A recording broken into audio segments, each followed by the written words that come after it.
So the reactive feeds are just Siemens 1, 2, 3, and 4. So you're just going to go ahead and click on a feed and click on Siemens 3 as an example. It'll automatically route, and that'll already give you the feed up there. So once you actually have the camera routed through the Stryker, you're just going to pick that same 1, 2, 3, 4 and automatically bring it up.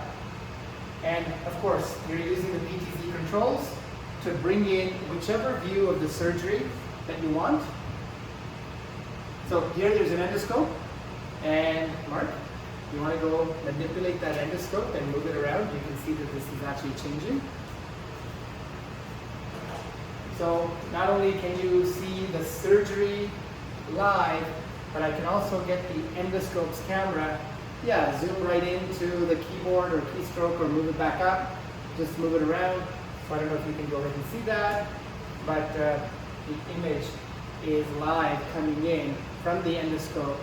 So you have the ability to bring in real-time media and images together with websites